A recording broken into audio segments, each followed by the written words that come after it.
Greetings, Temple Beth Shalom. Rabbi Boxt here with back with Parashat Shavua, the parsha for the week. This week we are in the book of Numbers. We are in Parashat Chukat, which is chapter 19, verse 1 through chapter 22, verse 1.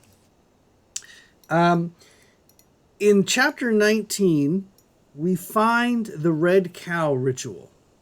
What happens after a person comes in contact with a corpse or with the human bones or a grave, and we have the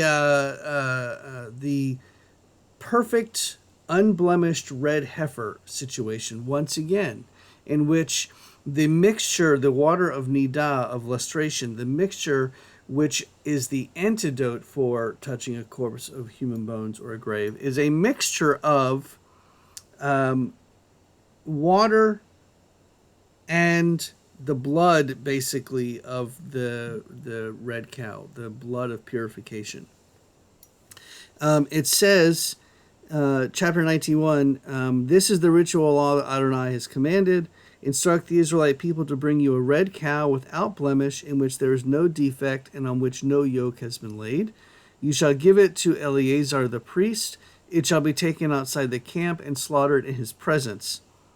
Eleazar the priest shall take some of its blood with his finger and sprinkle it 7 times toward the front of the tent of meeting.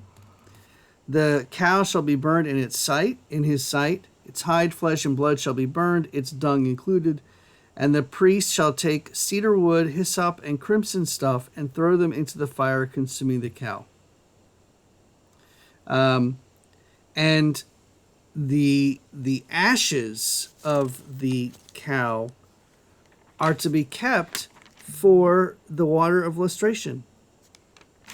And that is what is used to provide, to be an antidote for when the contamination of touching a corpse, dead bones, or a grave are, human bones, or a grave are needed.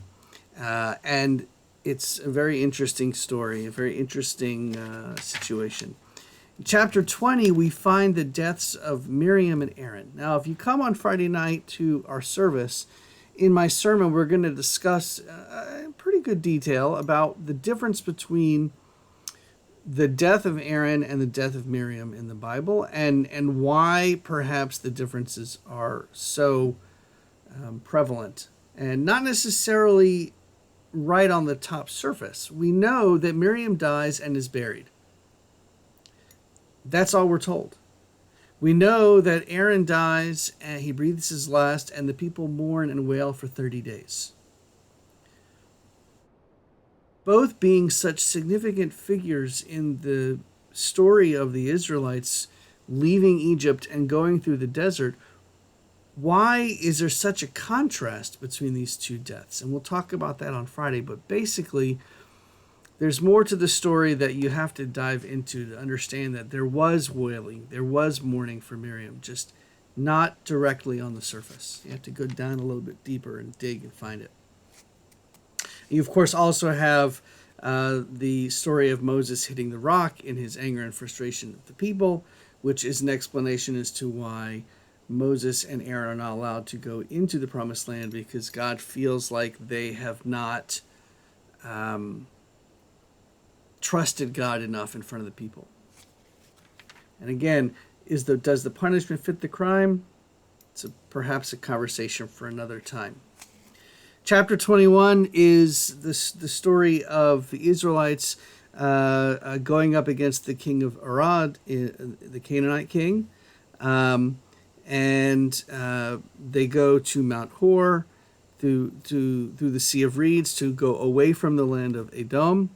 People once again grew restive on the journey, and the people go up against Moses and God. They say, "Why did you make us leave Egypt to die in the wilderness? There is no bread and no water, and we've come to loathe this terrible food." Adonai sent serpents against the people. They bit the people, and many Israelites died. The people came to Moses and said, "We sinned, but what can we do now to fix this?" Then Moses creates a seraph and puts it on and mounts it, and anyone who comes and looks at it shall recover from their bites. very interesting there. And then we come up to this song, another song being sung. Spring up, O well, sing to it, the well which the chieftains dug, which the nobles of the people started with maces, with their own staffs. And this is, of course, they're singing because they want to be given water. And then that's pretty much it. Just continuing marching on. They go up against King Og of Bashan.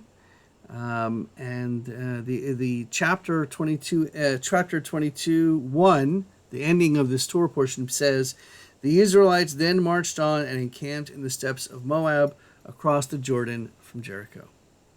And that is Parashat Chukat. I look forward to seeing you on Friday night in our Shabbat services. Shabbat Shalom.